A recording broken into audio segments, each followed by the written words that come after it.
Follow-up question lang po ito, kahit sino pong sumagot. Doon po sir sa, if ever po sir, kasi bukas SONA di po ba? If ever po na talagang negative or bagsak po talaga yung sasabihin ni BBM doon sa araw ng SONA.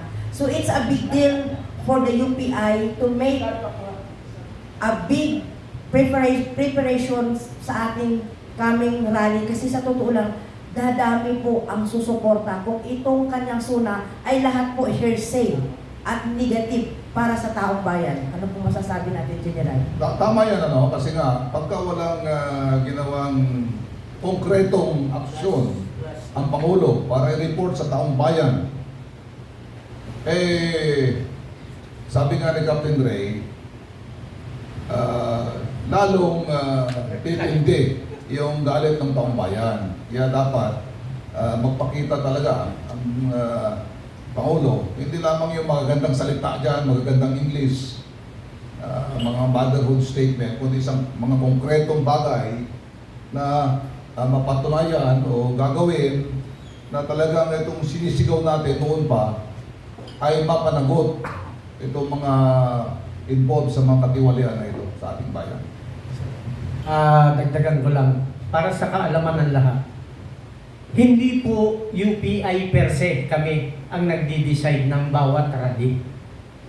Kapag ka merong overwhelming na suggestion yung nakakarami na natatanggap namin, that is the time nagmi-meeting kami at nagpaplano tayo na mag-conduct ng rally. So balikan ko yung tanong mo, kapatid, sister, na kung maging ilagay na natin sa layman's term, maging palpak yung kanyang SONA, palagay namin, mas marami magme-message sa amin para mag-conduct ng rally. Yes.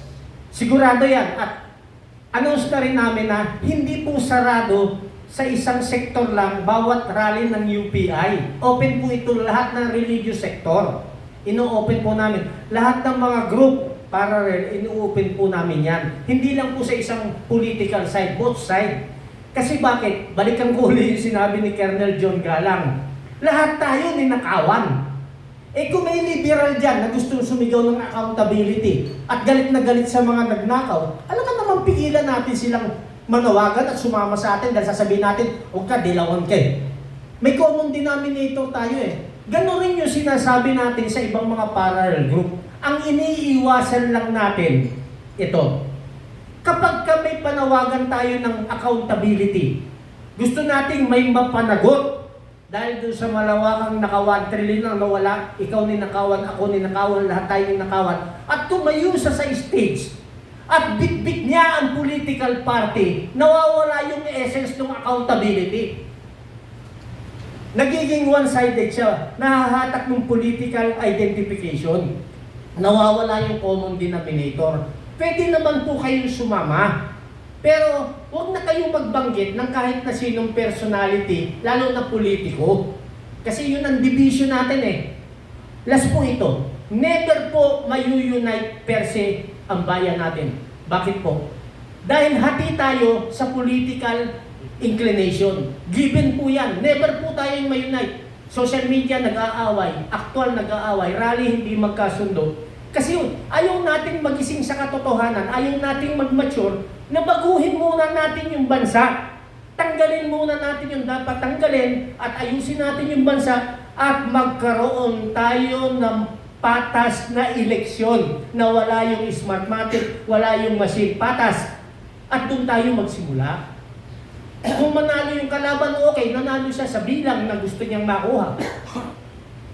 So yun ang gusto nating iparating. Hindi po sarado kahit sa political party. Basta pag nagsalita kayo sa stage, ibaba niyo muna yung political inclination niyo at tumutok tayo dun sa issue. Kaya po ang People's Initiative, mapapansin niyo, kayo na po ang humusga. Gagarali natin, paparami tayo ng paparami. Naging nationwide na tayo. Meron na tayong Visayas, Mindanao. At ako nagpapasalamat personally dun sa kabuuan ng UPI leadership sa Mindanao. 6 na regions meron tayo sa Mindanao, lahat yan may coordinator tayo at napakaganda ng coordination. Bakit? Lahat involved. Merong silent na mga current incumbent ng mga politiko, silent sila, sumusuporta sa atin. Di man sila lumulutang pero nakasuporta sa atin. Nandiyan yung mga MILF camps natin, mga MNLF camps natin na naniniwala dun sa ating pinapakipaglaban na accountability matapos na yung malawakang korupsyon. So sana po maunawaan ito ng lahat. Huwag po kayong magdamdam kay Mark, huwag kayong magdamdam kay Colonel Metran. Kapag may rally tayo na ini-screen nila bawat pumasok at gustong magsalita, dahil may sinusunod po tayong guidelines galing sa ating chairman na kailangan masunod natin para hindi sabog yung ating panawagan. So ayaw natin na mangyari, kaya pala nag-rally ang UPI, baka DDS yan.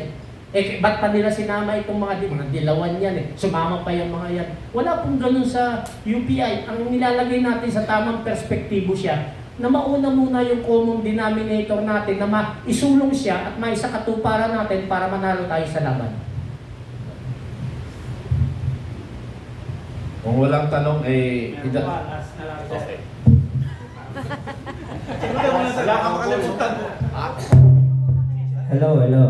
So, ang usapan magpaparami, no? So, ito, kasi galing ako ng Mindanao, no? At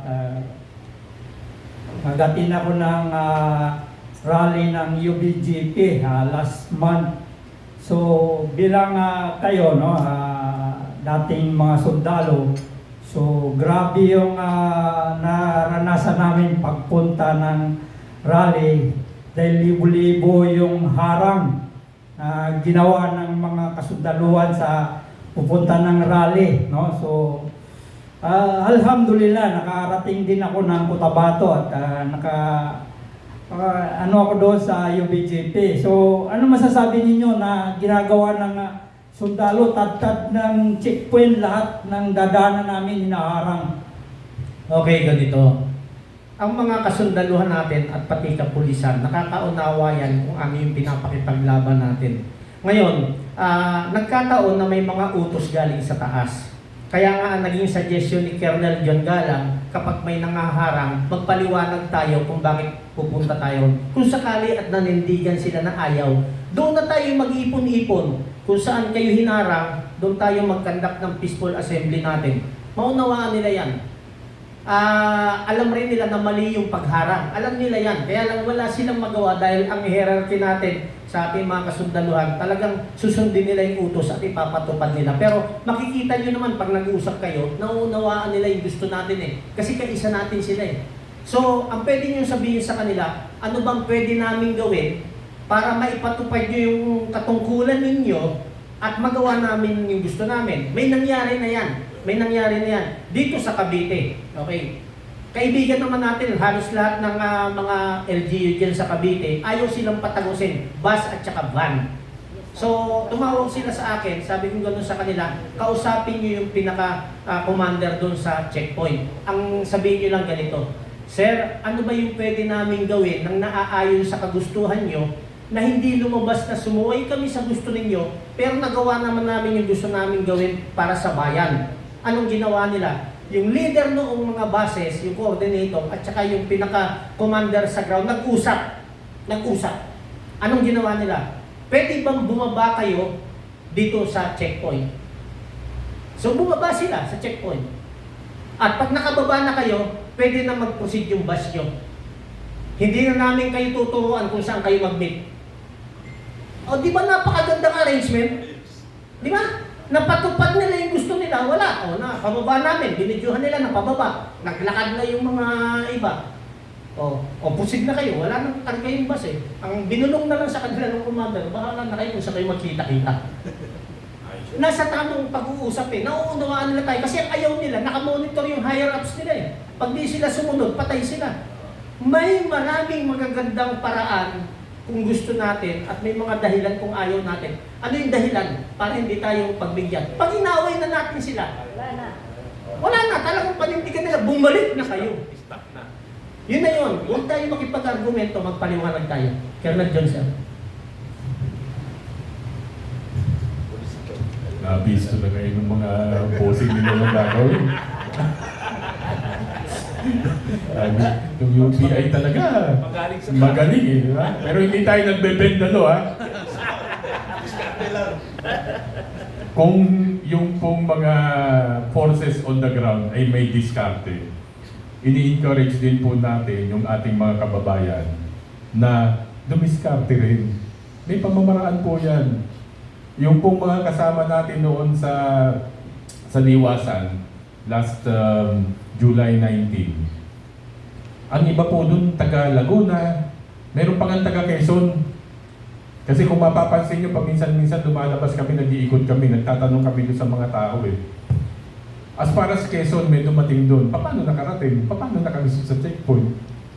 So meron pong pamamaraan, meron pong diskarte yan. Kaya sabi nga natin, kung meron silang diskarte, yung mga ground forces, eh dapat yung ating mga kababayan na talagang nandun yung kanilang mitiin na maipahiwatig yung kanilang damdamin sa nangyayaring malawak ang korupsyon sa bayan natin. Makakadiskarte po tayo kung paano tayo makakarating sa pag-arali. Sir Don, sir, ang kalimutan ni Sir Don. Okay, Sir, si Sir Don, last. Wala tayong oras. Okay, mas maganda yung mic yata na yun. Mas maganda ito kasi narinig ng sambayan ng Pilipino. Ito, may nag-text kasi sa akin. Ang UPI daw ay nagpapabagsak ng gobyerno para bang lumalabas na national threat kami. Paano kami naging national threat, mga kababayan? Masakit sa aming damdamin na nababasa namin doon sa mga kakampi ng magnanakaw at yung mga vloggers na kakampi ng magnanakaw. Hindi kami nagpapabagsak ng gobyerno. Ang gobyerno mismo ang nagpapabagsak sa ating gobyerno. Tayong gobyerno, di ba, Pilipino? So, para ipaliwanag ko sa inyo, ang aming kinakalaban, hindi ang gobyerno. Bagkos, ang gobyerno ang aming pinoprotektahan na hindi mapunta sa masamang sistema ng ating gobyerno. Kaya panawagan ko sa sambayan ng Pilipino, masakit sa aking nababasa, kahit na sa aming chairman, General Bukis, nababasa ko, gusto kong magwala, pero wala tayong magagawa kasi opinion ng mga sambayan ng Pilipino yan. Pero gusto ko lang iparating sa lahat ng Pilipino na kaming United People's Initiative, nag-inisyatibo kami para mamamagitan sa dalawang partido na naglaban-laban, nag-away-away. Ngunit ang mga kababayan nating Pilipino ang nagsasakripisyo dahil sa politika. Ang aming kinakalaban dito, unang-una, mga magnanakaw sa gobyerno. Yun ang aming pinaglalaban, kapalit ng aking buhay. Sabi ko nga, lagi kong inuulit sa aking YouTube Makabayan and isumbong kay Commander Bukay na ibubuhis ko ang buhay kung kinakailangan para sa pagbabago ng ating bansang Pilipinas dahil ang bansa natin ngayon, mula ko pinanganak, this is administration, divorce administration. Talagang ito nakikita ko. Kaya kami, sumusulong, ibubuhis ko ang buhay para sa sambayan ng Pilipino na 120 million Pilipino. Ibubuhis natin ang buhay natin para sa pagbabago ng ating bansang Pilipinas. Okay, kailangan na natin tapusin to dahil may susunod pa activity dito. So muli mga kababayan, mga kasama sa social media, mainstream media, ang United People's Initiative po ay nagpapasalamat sa pagdala niyo dito sa ating press conference. At inuulit ko po, ang United People's Initiative po ay nagsusulong ng mga advokasya na sa isang mapayapa, legal at constitutional pamamaraan.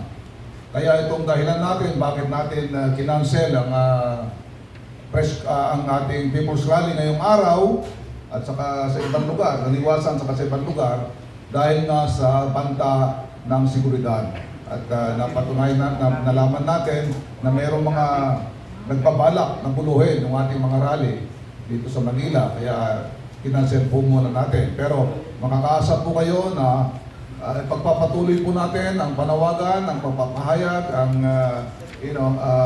rally na ito, hindi lamang po dito sa Metro Manila, kundi sa ibang lugar po ng Luzon, Visayas, Mindanao. Kaya ulitin ko po, mamayang gabi, alas 6 ng gabi, onwards, magkakaroon po tayo ng virtual rally. Ibibigay po sa inyo, isi-share po sa inyo ang link na yon para kung sino man po ang gustong dumalo sa virtual o online rally na yon ay maaaring dumalo o magsalita. Maraming salamat po. Mabuhay ang Pilipinas.